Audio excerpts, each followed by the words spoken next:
before we get deep into it, I will say when it comes to mortgage interest rates, they are not directly affected by the Federal Reserve rate.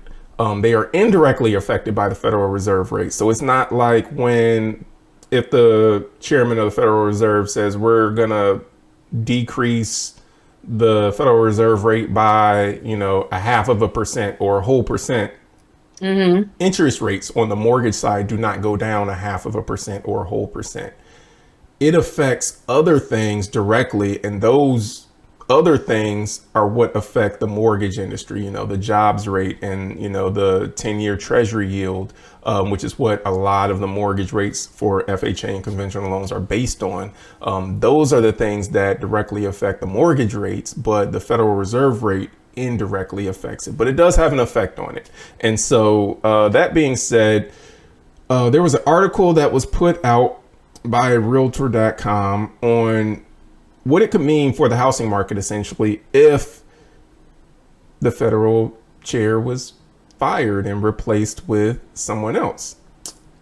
If that individual was fired by the commander in chief and was replaced by someone else, one might presume, and, it could be a very I would say it could be a very accurate presumption that the individual that will replace Jerome Powell would be someone who's going to do what the president wants, essentially. And so, when you want yes men or yes women that are just going to, yes, we'll do what it is that you want, then that's what you would presume would happen with, whoever would fill that seat. So as it stands right now, the Federal Reserve chairman is Jerome Powell.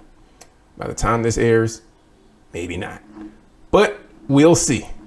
Time will tell. But as it stands right now, that's who the Federal Chair Reserve is. And the president has said that the Federal Reserve needs to cut the rates because that's what they're viewing as being, the problem for a lot of stuff in housing. So if Jerome Powell, who's not directly affected by anything that's happening in the White House, is not listening, that's where this whole problem comes from, as you could say, essentially. So I don't even know how to quite frame this, really,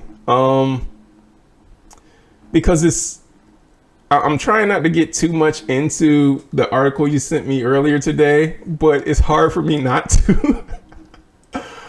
Frederick, we were supposed to say that for last week. Now we had an agreement. I know.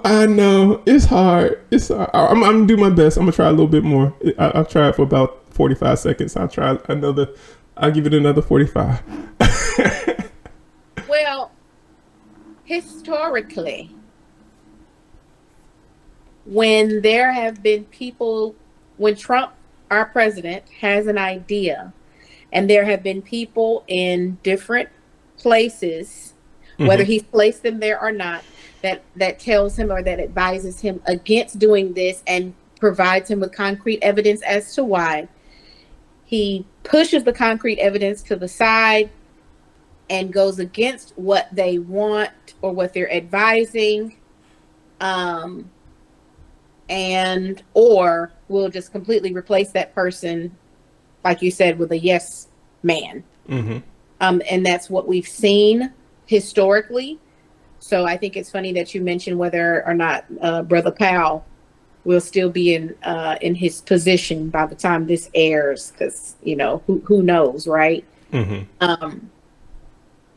However, this is one thing that stood out to me in this article was it said just 1 percentage point increase, just 1 percentage point increase could affect and negatively, like to the point where they would not be able to purchase a home.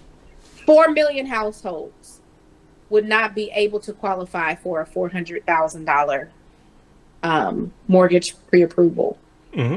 Not sure if people have realized or not, but I bought a brand new home in 2017, which is now 8 years ago, and the high price was $140,000, $150,000. Just 8 years ago. It's not even a full decade, y'all. Mm-hmm. And this was with upgraded stainless steel appliances. I'm talking brand new. The price of a new home now, you're lucky if you're going to find a starter home, new construction, for less than 300. So when we're talking about someone with an established family, 400,000 is just about the minimum or the midish of what they would need to afford, especially if a family has more than two children or they need a work from home space. So an additional 4 million people being ousted from first time home ownership. But not only that, not only would it affect them, it's also going to affect the housing market overall, because then the people that have decent-ish rates they would just be staying put.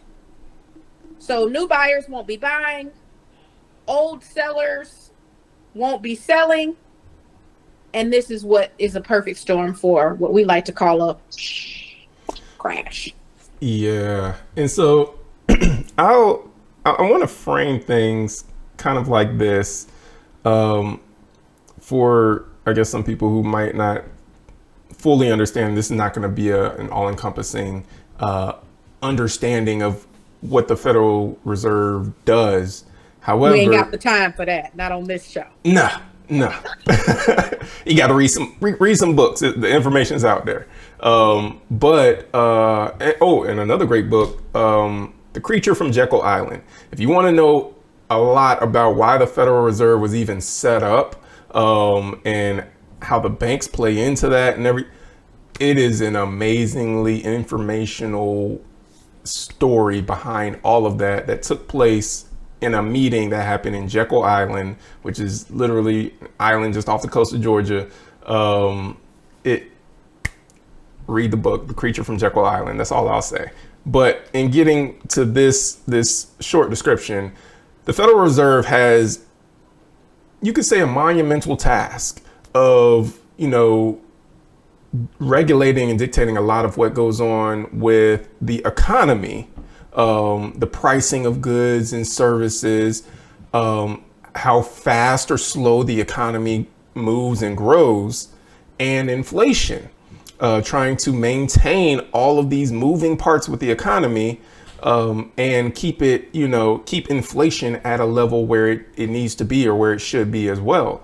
That being said, they've got one tool in that box for all of these gears that are moving and all of these things that are, within their ability to affect, whether it's mortgage rates indirectly, or the cost of consumer goods and services, the cost of, a lot of stuff, even, jobs. The jobs market is affected by how much employers can afford to pay you for, for what they have to pay for the cost of borrowing money. Essentially, how much does it cost for money to move, because money controls so much within this economy.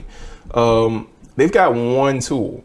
That one tool is the Federal Reserve rate, that the federal funds rate. And so they've got this one lever, and with that one lever, they're lowering it, and then they're watching the numbers. They're watching the dials, the gauges, if you will, and seeing, okay, what's happening with the jobs, what's happening with the, cost Housing of goods market. And services, what's happening with inflation and home prices and everything. And Yes. then stuff outside of their control happens, i.e. tariff wars that are happening, trade wars, all of this stuff happens. And now they're like, okay, that's happening over there. How is that affecting this stuff? And should we move the lever up to increase the rate, or should we move it down? You saw in 2020 where the pandemic hit, and when the pandemic hit, it was everything shut down. I mean, not just this country, and businesses and everything shut down. Across the world, things were shutting down. And so one of the things that the Federal Reserve did, they lowered the federal funds rate to pretty much nothing. They made it really, really cheap to borrow money, because they were wanting to stimulate the economy. They were wanting to try and get things moving again, because we were in this, unprecedented, unforeseen territory where everything in the world was shutting down. and they were like, we need to keep the country going, we need to keep money moving, we need to keep all this stuff. So they made the federal funds rate basically nothing, made it so cheap to borrow money. And we understand that move. So they lowered that lever and brought the rates all the way down. And then what happened as a result of that, everyone starts buying. People who never qualified before. Yep, everyone could buy a home now. And so, yep, people who previously couldn't qualify at a 5% interest rate. Ooh, interest rates are like 3% now, 2%. I can go get a home now. $60,000 pre-approval turned to $260,000. Exactly. Hello, home ownership. But they were not the only people who could qualify. Companies and corporations who had a lot of dry powder sitting on the sidelines. And for those of you who don't know, dry powder is just a mortgage term for cash. It's a finance, not just a mortgage term, but it's a term for even stock people use it in the stock market. But it's cash sitting on the sidelines. Basically, you have money that you're just waiting to deploy for an opportunity such as this. And when those rates went to nothing, that is when investors were like, now's our opportunity to pounce. And they started buying up thousands and tens of thousands of homes because you could get them at dirt cheap interest rates. You could get, just borrow money basically for so little cost that you had a lot of money, a lot of borrowing happening, a lot of money flooding the market. Well, anytime you have money just being created out of thin air, which is what lending is, we're not backed by the gold standard where we have a limit.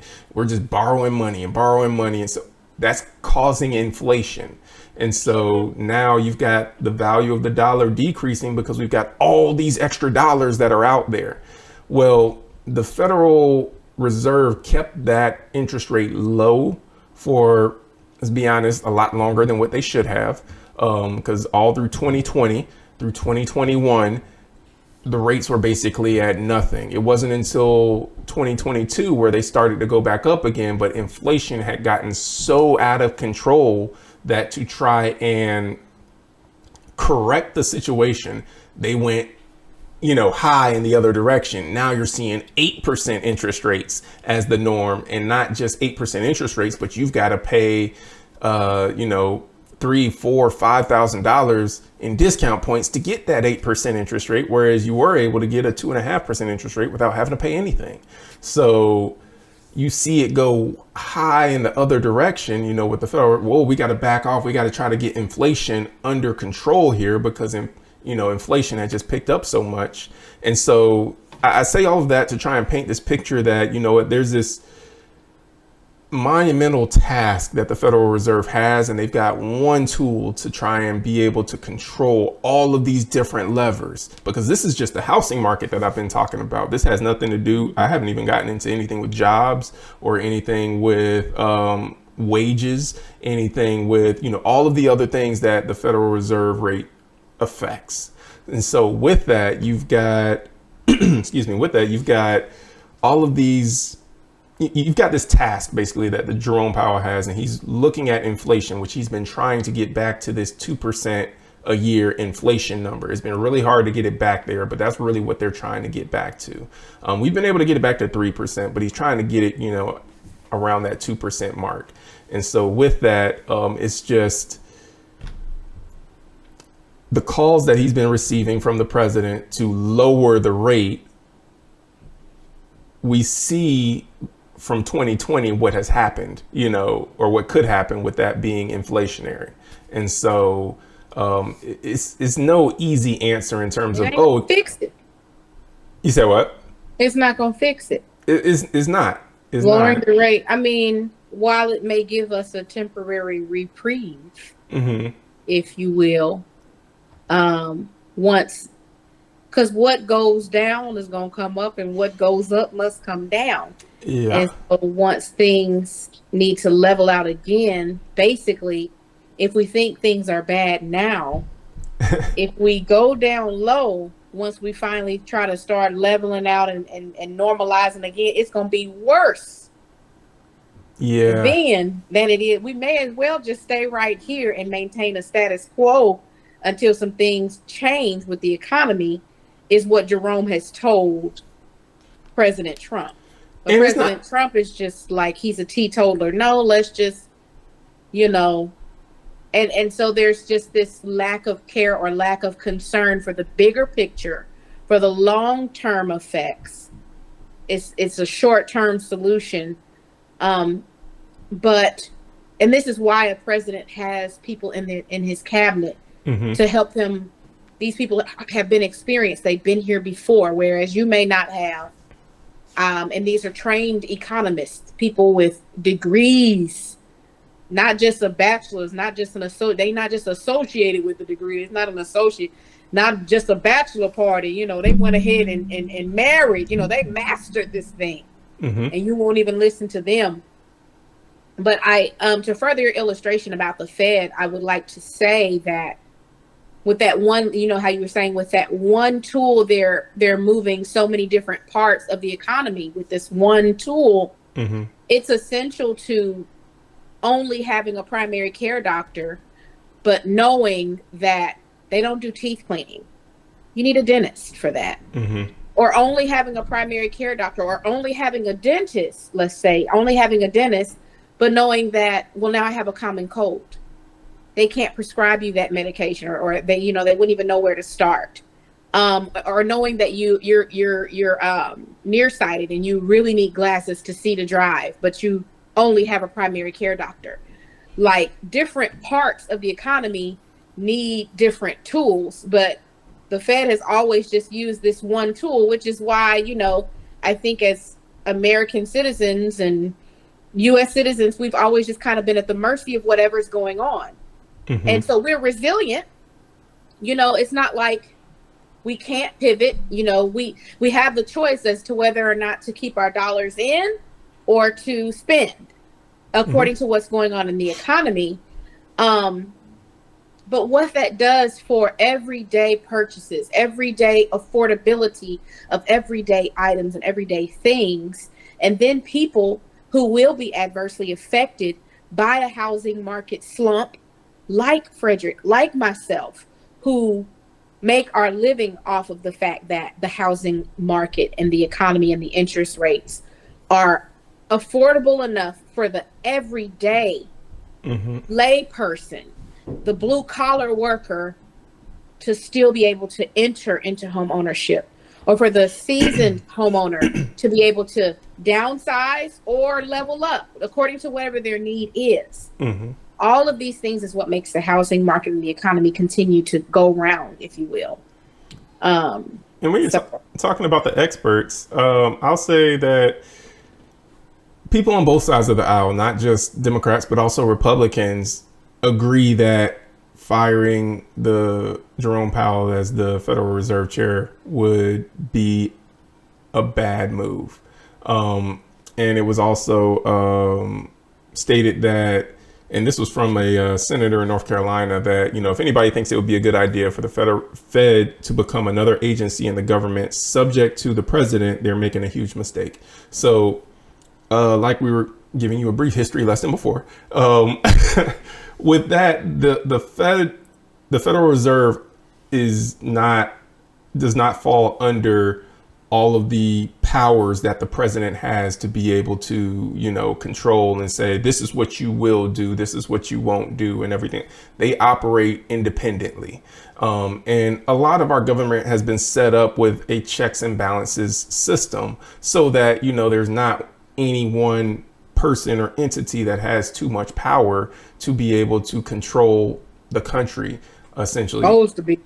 Supposed to be, or at least, you know, turn it into a dictatorship or something. Before this current administration, it was like that.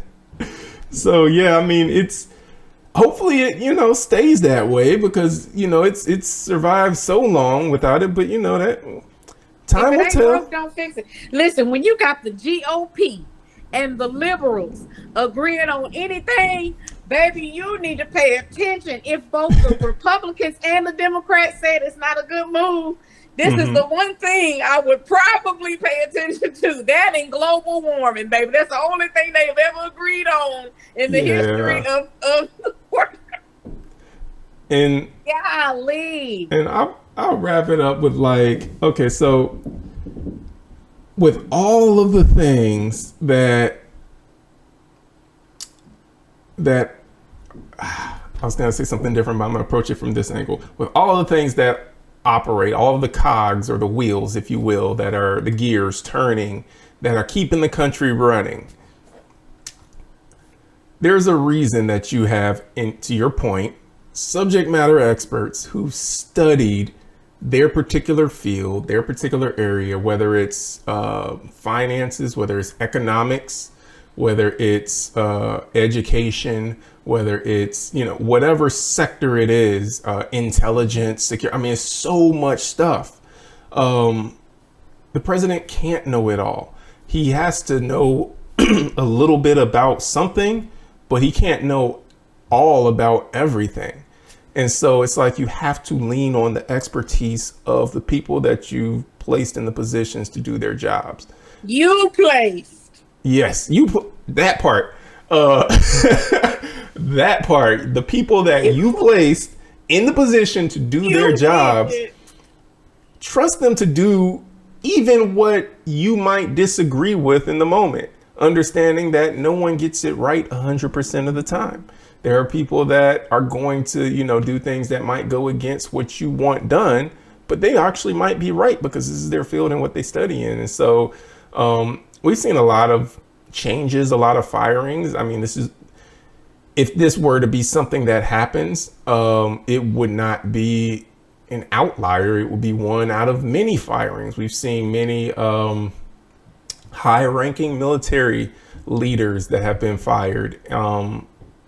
One in particular that comes to mind is someone that I actually served under when I was in the military, stationed overseas. So very highly qualified, very well qualified to do her job, but got caught up in the wave of firings under the banner of they were DEI hires.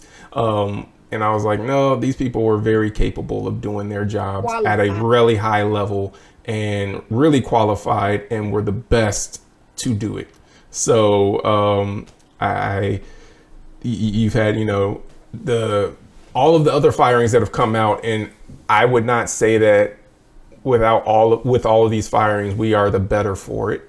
And, I think what they say, hindsight is 2020. I also disagree with that. Hindsight is not 2020. I think hindsight shows you one avenue of how things would have turned out, but not how things would have turned out if you would have gone a different direction, because you still don't know that.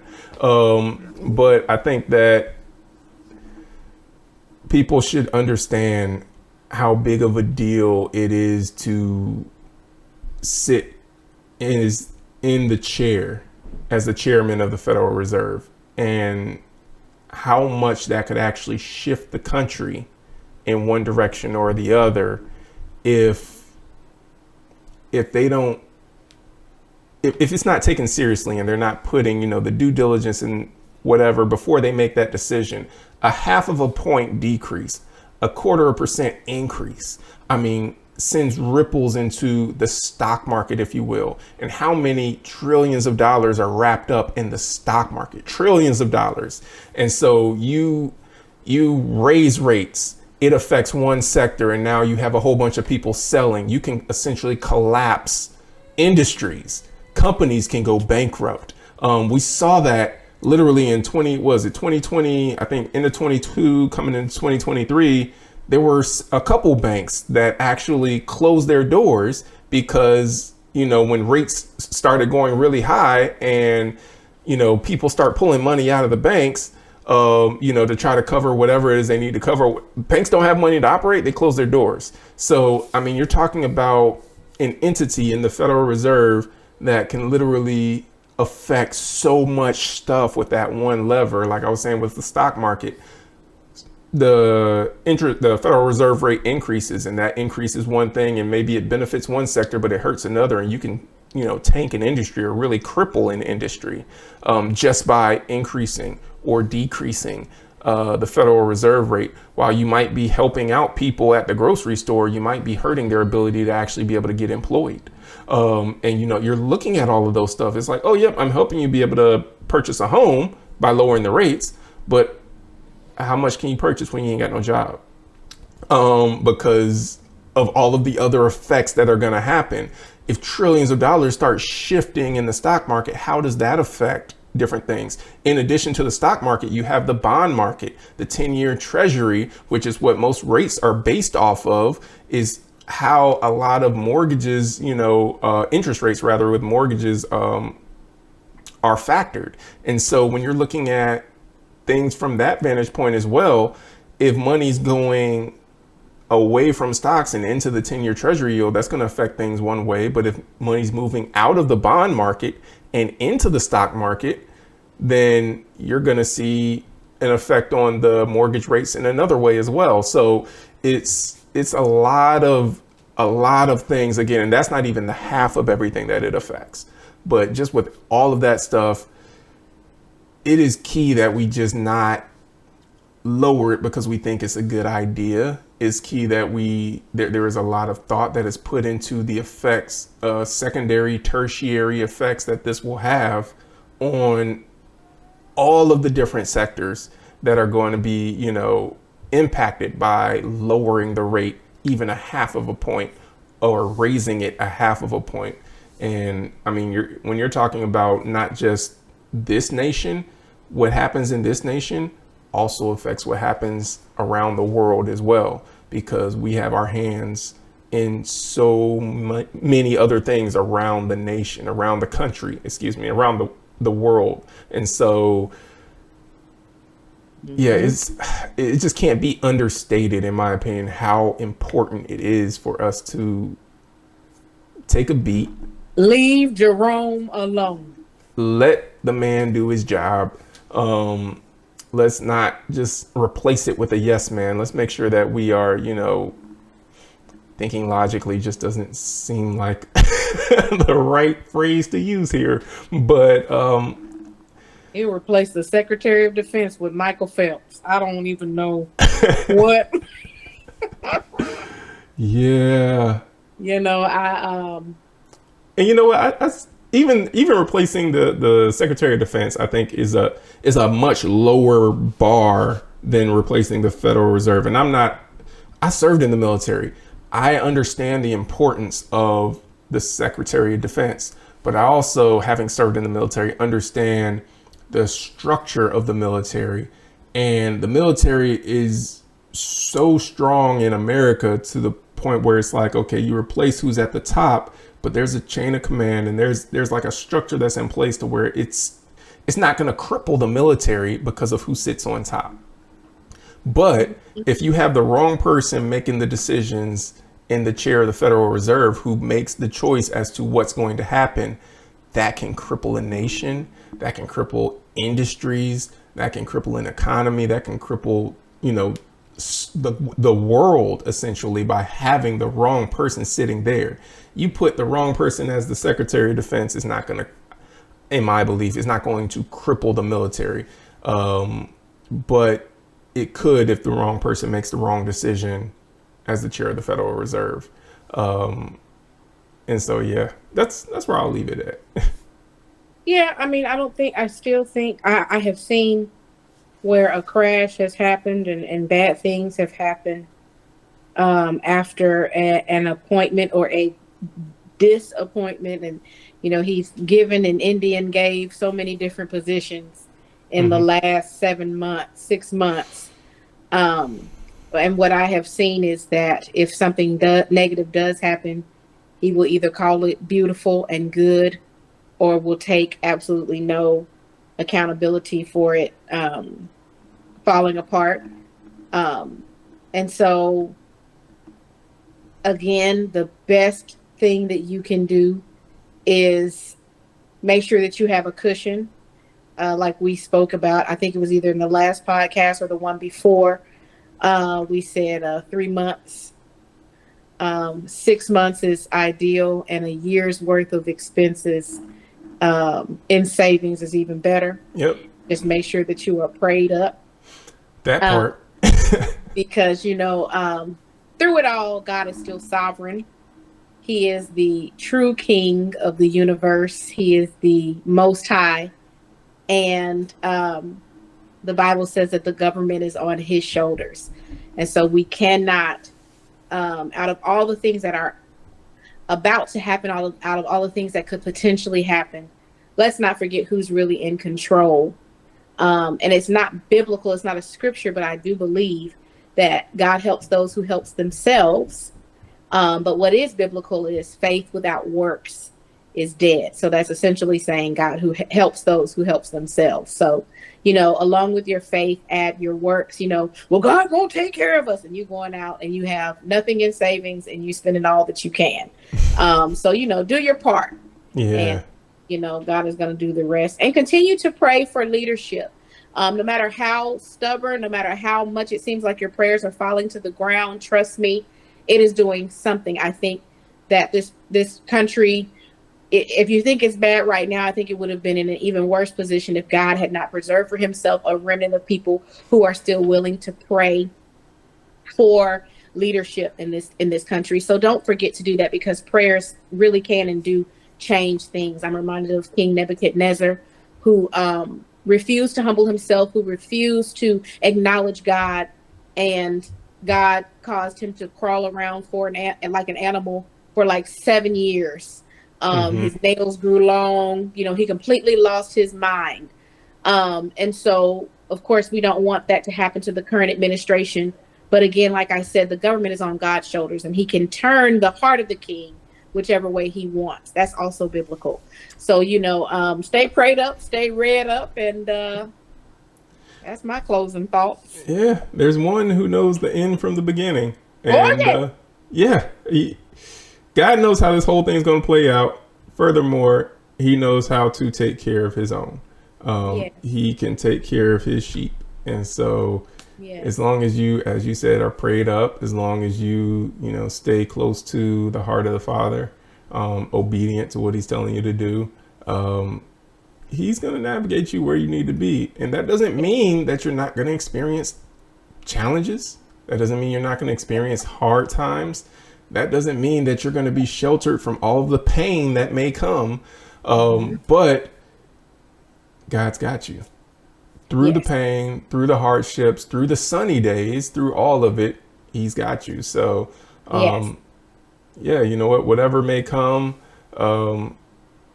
just make sure that you're on the right, I would say the winning team, but make sure you're on the right side of things. Make sure you're with God throughout all of it, because at the end of the day, the reason that the world has not completely fallen apart and we haven't blown each other to pieces, across the world with all of the nuclear weapons we have, which could literally blow the world up 1,000 times over, is because God's hand is holding back all of the evil that could just completely destroy the world and destroy lives. God is still exercising, the restraint. He's not allowing this world to just completely get destroyed. He's not yet. And so, with that, yeah. Thank you for tuning in. Make sure you tune in every Friday. We're dropping another episode Tuesday, Home Finance Hacks, 7 p.m. Eastern Time, live on YouTube. Till next time, take care, be blessed, and we'll see you next week.